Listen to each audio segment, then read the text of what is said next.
आइए, जैसा कि आप सभी को पता है कि हमने मैथ पेडागोजी की थ्योरी कंप्लीट कर ली है। आज हम हिंदी पेडागोजी की क्लासेस शुरू करेंगे। उसके बाद आपको प्रीवियस ईयर क्वेश्चन भी करवाए जाएंगे पूरे डिटेल के साथ, और आप खुद देख लेना कि इतने क्वेश्चन हमारे नोट्स से मिलते हैं। तो देखिए, आइए शुरू करते हैं। पहले भाषा शिक्षण। भाषा शिक्षण का मतलब है कि बच्चा कैसे भाषा को सीखेगा, कैसे ग्रहण करेगा। तो इसमें सबसे पहले हम पढ़ेंगे भाषा अर्जन, यानी भाषा को ग्रहण करना। तो ग्रहण कैसे करेगा? अब छोटा बच्चा है, वो तो घर पर तो ज़्यादा समय बिताता है, तो जैसे उसकी माताजी बोलेगी, जैसे उसके पिताजी बोलेंगे, यानी उसकी मम्मी बोलेगी, उसके पापा बोलेगा, उन्हीं शब्दों को बच्चा सीखता चल जाएगा। उसका भाई बहन बोलते हैं या फिर उसके आस पड़ोस में जो छोटे बच्चे हैं वे बोलते हैं, तो उनको बच्चा ग्रहण करने लग जाता है और उससे ही बच्चा सीखता है। ये क्या है? ये आपका भाषा अर्जन। ये क्या, बच्चा छोटा होता है जब अपने माता पिता से सीखता है। तो क्या कह सकते हैं हम? तो देखिए जो बाह्य वातावरण से सीखता है, घर परिवार से सीखता है। और ये क्या होता है? ऐसा नहीं है कि बच्चा डेली डेली उसका अभ्यास करेगा। माता पिता उसके बोलते हैं, उसको धीरे धीरे बच्चा ग्रहण करता रहता है रोज ही। ऐसा नहीं है कि माता जी ने कुछ शब्द बोला, बच्चा उससे बैठ के पढ़ने लगा, दोहराने लगा। नहीं, ये क्या होता है? ये अभ्यास रहित होता है और कैसा? अचेतन है। कैसा होता है? अचेतन। ये क्वेश्चन पूछा गया था कि भाषा अर्जन कैसा होता है? अभ्यास रहित होता है और अचेतन होता है। दूसरी तरफ देखिए, हम देखेंगे भाषा अधिगम। भाषा अधिगम मतलब है जैसे कि हम बुक पढ़ते हैं, तो ये इसका मतलब ये नहीं है कि हमने जो बुक्स में सारी चीज़ें पढ़ी हम उसको अपनी लाइफ में अप्लाई कर ले। हमने मान लो इंग्लिश की भाषा पढ़ी, इंग्लिश पढ़ी किताब, तो इसका मतलब ये थोड़ी है कि हम इंग्लिश बोलने लग जाएंगे जल्दी जल्दी जल्दी तेज़ी से। ठीक है? तो क्या होता है भाषा अधिगम? क्या, जो हम बुक से पढ़कर प्राप्त करते हैं, ये अभ्यास युक्त होते हैं कि बार बार अभ्यास से आता है। दूसरे क्या, उद्देश्यपूर्ण होते हैं, किस उद्देश्य के लिए सीखा जाता है। और क्या है, जो बुक से पढ़कर सीखते हैं वही क्या है, वही आपका भाषा अधिगम होता है। और ये कैसे? एक सचेतन होता है। भाषा अधिगम कहता है कैसा है? सचेतन। और हमने पढ़ा था कि भाषा अर्जन, भाषा अर्जन होता है अचेतन और भाषा अधिगम कैसा है? सचेतन। तो दोनों का ध्यान रखना भाई। अब दोनों क्या कार्य करते हैं? भाषा अर्जन भी और भाषा अधिगम भी आपका भाषा के विकास में सहायता करते हैं, क्योंकि बच्चा छोटा सबसे पहले बोलने तो सीखेगा। अब देखिए आगे, इन दोनों से क्या होता है? इन दोनों से ही भाषा का विकास होता है।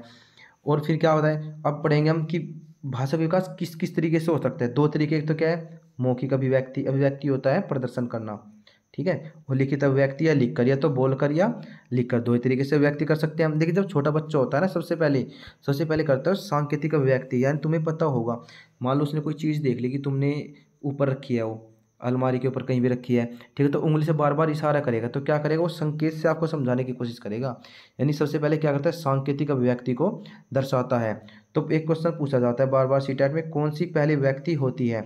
उसमें ऑप्शन आता है आपका कि मौखिक, लिखित या सांकेतिक। तो कौन सी होती है भाई? सांकेतिक। क्यों होती है? क्योंकि बच्चा इशारों में सीखता है। शुरू में, बिल्कुल स्टार्टिंग में बच्चा इशारों में सीखता है। बता दें मैंने आपको कैसे सीखता है। और एक और चीज़ खास है कि यही है, ये पहली और अंतिम अभिव्यक्ति मानी जाती है।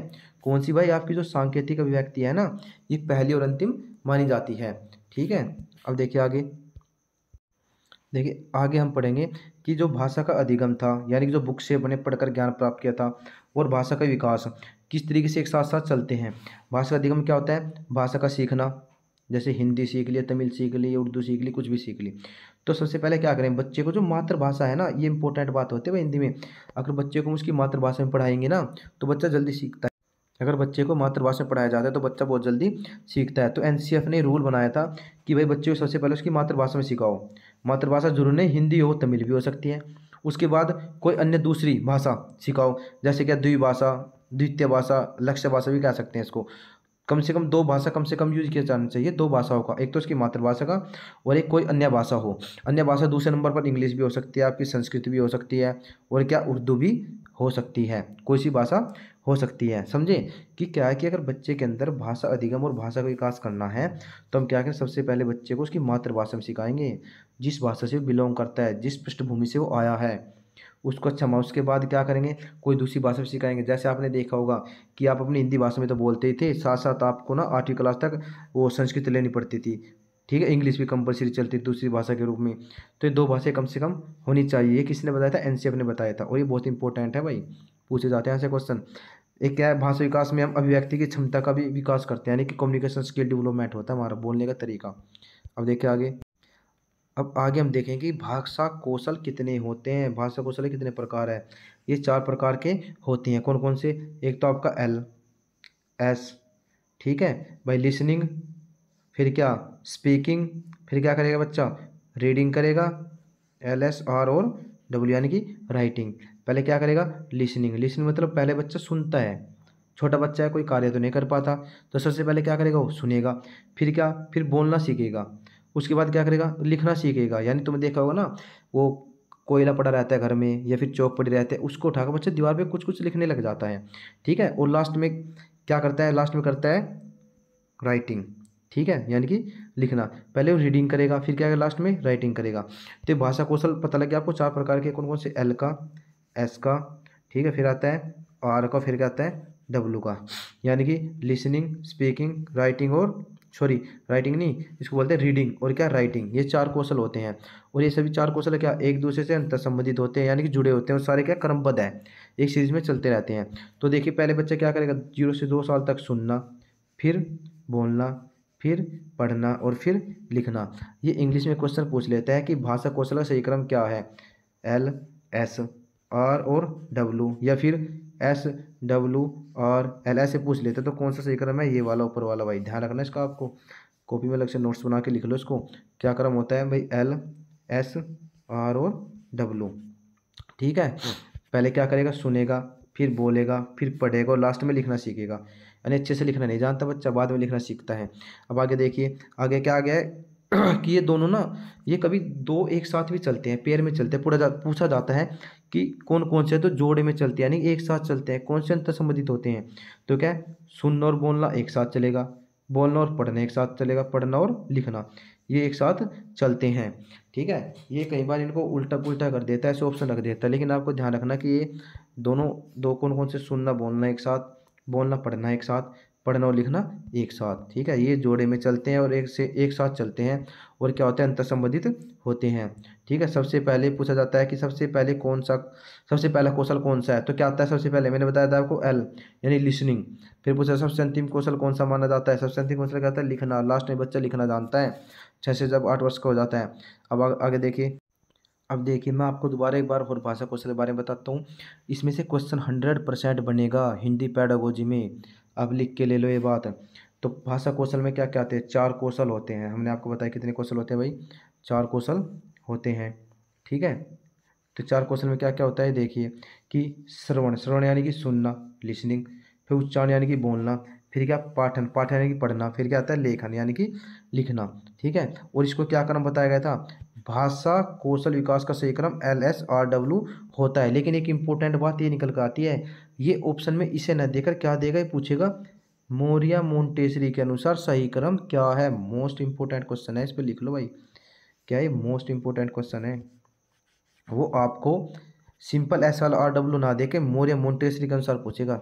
ठीक है, उसका क्रम क्या होता है, उसमें LSWR होता है, यानी कि पहले लिसनिंग आती है, फिर स्पीकिंग आती है, फिर राइटिंग आती है, और लास्ट में क्या करता है बच्चा, रीडिंग करता है। ये किसने बताया था, मोरिया मोंटेसरी। मोरिया मोंटेसरी कौन थी, इन्होंने छोटे बच्चों के लिए कई प्रकार की शिक्षण विधि की खोज की थी। इनकी शिक्षण विधि को हम बाद में पढ़ेंगे, अभी आपके लिए इंपॉर्टेंट है कि भाषा कौशल से विकास क्रम क्या होता है। देखिए आगे, अब कौन कौन से आपस में जुड़े रहते हैं, इनको क्या क्या कहते हैं, देखिए ये कौन कौन से हैं, कि जो सुनना और बोलना है, ठीक है, और पढ़ना और लिखना है। अब जो हमारे ये है सुनना और क्या हमारा पढ़ना, ये दोनों एक दूसरे से जुड़े रहते हैं। ठीक है, इसको क्या कहते हैं, इनको ग्राही कौशल कहते हैं। क्या कहते हैं, ग्राही कौशल। जो क्या करते हैं, जो सीखने से संबंधित होते हैं, आपको इनके ग्राही कौशल कहते हैं। जो इन्हें ग्रहण करते हैं ना, इससे पूछा जाता है कि कौन से ग्राही कौशल है। तो कौन कौन से ग्राही कौशल होते हैं, एक तो सुनना होता है आपका, एक होता है पढ़ना। जब आप कुछ सुनोगे तब भी आप ग्रहण करोगे चीज़ को, जब कुछ पढ़ोगे तब भी ग्रहण करोगे।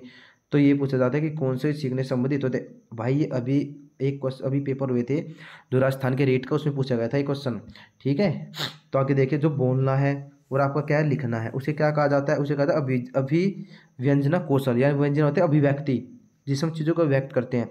अब आप खुद ही सोच लो, आप कुछ चीज़ एक तो सुन रहे हो और एक पढ़ रहे हो, तो आपने क्या कहा, आपने चीज़ों को ग्रहण किया। एक क्या, आप कुछ बोल रहे हो और आप लिख रहे हो, आपने बोल कर लिख कर क्या करते हैं, अपने विचारों की क्या करते हैं, अभिव्यक्ति। क्या करते हैं, अभिव्यक्ति।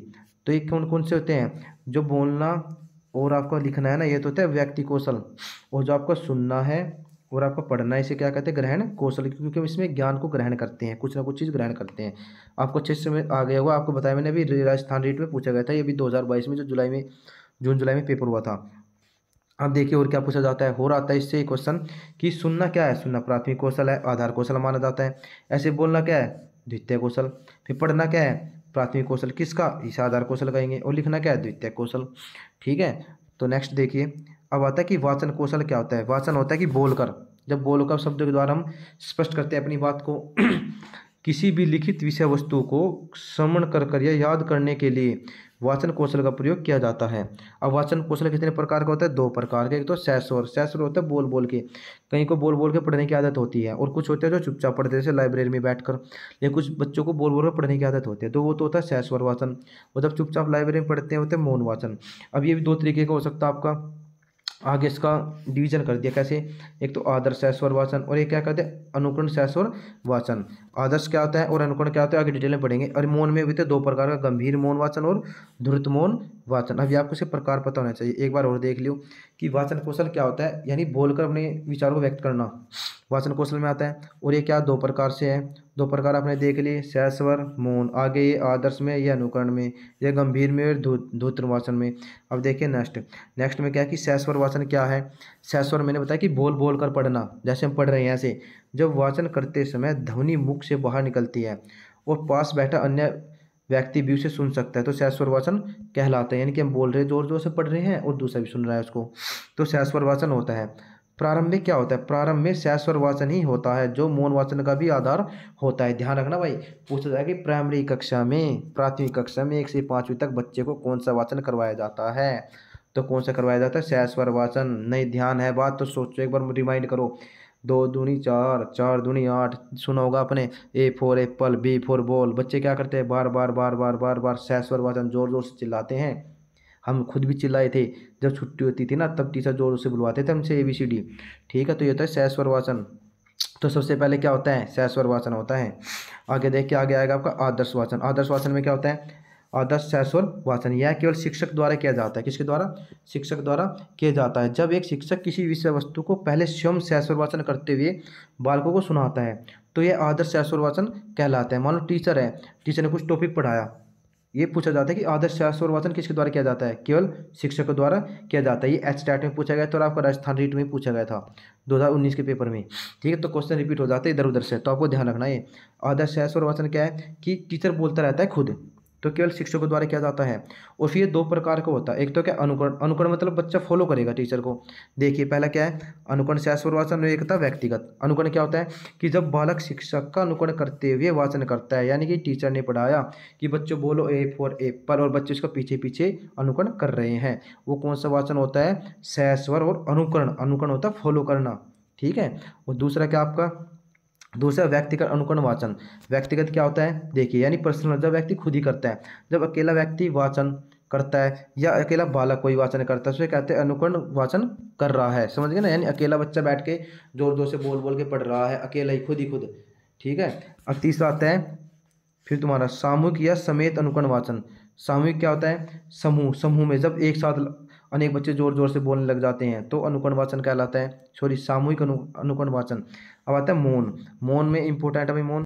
अब देखिए मौन वाचन क्या है। मौन वाचन आपका क्या होता है, जब वाचन के समय ध्वनि मुख से बाहर नहीं निकलती तथा मन ही मन पढ़ते हैं, तो मौन वाचन कहलाता है। ये कब होते हैं, बड़ी कक्षा में पढ़ते हैं, छोटा बच्चा इसको कर ही नहीं पाता, तो प्राइमरी लिए नहीं माना जाता है। तो एक क्वेश्चन पूछा जाता है, मोस्ट इंपॉर्टेंट है, रीट हर बार रिपीट करता है, वो CTAT भी कभी कभी पूछ लेता है। आज 2 बार पूछा गया ये कि मौन वाचन की शुरुआत कक्षा 3 से ही करवानी चाहिए, क्योंकि प्रतिभाशाली बालक में इसकी शुरुआत सामान्य है, कक्षा 3 से ही हो जाती है, परंतु सामान्य बालकों में यह कक्षा 5 के बाद यानी कक्षा 6 से शुरू होता है, अतः विकास कक्षा 6 में होता है। यानी पूछा जाता है कि किस कक्षा से मौन वाचन की शुरुआत करानी चाहिए, तो कक्षा 3 से शुरुआत करवानी चाहिए। और किस कक्षा के बाद इसका विकास हो जाता है, कक्षा 5 और 6 के बाद विकास हो जाता है। ठीक है, आगे देखिए कि मौन वाचन का क्या उद्देश्य होता है, विषय वस्तु को याद करने श्रवण करने से संबंधित होता है। अब आगे देखिए आगे कि गंभीर मौन वाचन इसके प्रकार है, और क्या धूर्त मौन वाचन। गंभीर मौन वाचन क्या होता है, धीरे धीरे एवं गंभीरता से पढ़ना जिससे कि विषय वस्तु निश्चित रूप से याद हो सके। जब धीरे धीरे बच्चा पढ़ता है मन ही मन में तो उसे याद हो जाती है। धूर्त गंभीर वाचन क्या होता है, इसमें होता है पहले से श्रवण की गई विषय वस्तु को पुनः श्रवण करने के लिए। आपने देखोगे जब हम पेपर हमारे नज़दीक होता है तो हम जल्दी जल्दी नोट्स को अपने रिवाइज करते रहते हैं स्पीड के साथ, तो होता है धूर्त मौन वाचन, लेकिन चुपचाप ही करते हैं मन ही मन में। ठीक है, इसे यह गंभीर मौन वाचन के बाद होता है। पहले कौन सा है, गंभीर मौन वाचन। आई थिंक आपको आज जो मैंने समझाया शायद अच्छे से समझ आया होगा। अगर आपको वीडियो पसंद आई हो तो आप चैनल को सब्सक्राइब करें, ठीक है, और शेयर करें, लाइक करें। धन्यवाद। जय हिंद, जय भारत।